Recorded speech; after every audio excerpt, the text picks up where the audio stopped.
Hi, this video is going to show a Rover enthusiast hack. It's actually something I've been thinking about doing here for a while. Finally found about an hour of spare time here to do this. So along the right hand side of the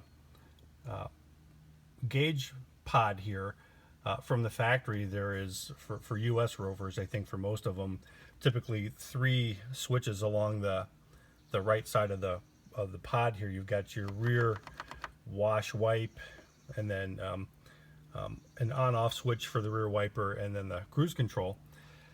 What I've decided to do was to repurpose a momentary contact switch from a donor Rover that I've got parked in the side yard. I think it was originally either a fuel release switch or maybe one of the fogs, either the front or rear. I don't know, they're wired the same, I think.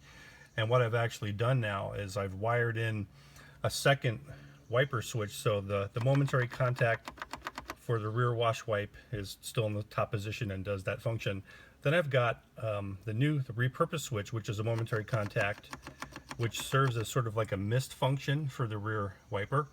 And then of course the on-off factory switch for turning the rear wiper on and off, hands-free, and then again the cruise, which is either on-off. Got it wired in properly so that all of the lights work, whatever that is, either backlight or LED, and then of course the function works. It's a pretty simple 3-wire installation, 2 wires for the LED or the backlight, and then one to complete the contact for the wiper to go. So yeah, I thought that was pretty cool.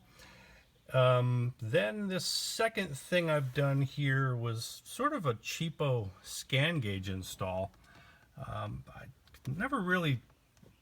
always wanted to have a ScanGauge, but never really could come to grips with where would be a good location in the vehicle to put the thing and run the wires.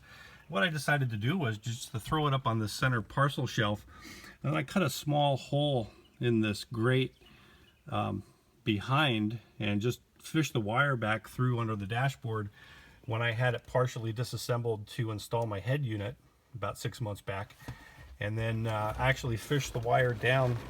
I don't know if you'll be able to see it if there's enough light under the dashboard, and actually cut a small hole and then install the OBD2 connector permanently so that there's not a lot of wire hanging, and then I zip tied it back up underneath. Can still unplug that easily if I need to put in a scanner, although now the ScanGauge sort of has that function. I guess if I would ever need to put a Hawkeye unit in there for ABS, thankfully I'm through with my ABS problems, I think. So now it's just sort of turn the thing on and off it goes. It just sits up there out of the way. I think the thing only weighs about 1/4 ounce or so, so the wire, I mean, it doesn't really move. The wire sort of holds it in position, and I still have a good place to put other things, coins, whatever, and of course the other part of the parcel shelf. And that's it.